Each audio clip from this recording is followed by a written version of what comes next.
នេះបន្ទាប់ពីមេឃភ្លៀងមកមេធំឥឡូវនេះគឺខ្ញុំមកពីធ្វើការ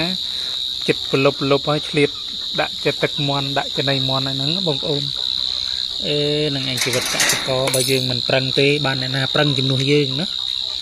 បាទឆ្លៀតធ្វើការទៅតន់មានជីវិតបាទធ្វើឲ្យអស់ពីលទ្ធភាពមើលបើវានៅតែក្រទៀតក៏ល្អមើលដែរកុំឲ្យតែយើងអត់បានធ្វើអីសោះហើយបន្ទោសថាក្រណា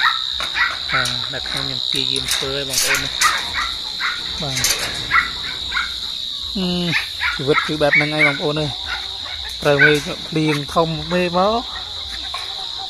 មន់របស់យើងរៀងឆ្លេឆ្លានេះសិតតែមេមន់ពូជណាបងប្អូនបាទខ្ញុំទៅតែរកទិញបានប៉ុណ្្នឹងឯងហើយនៅដាក់នេះនៅខាងនោះ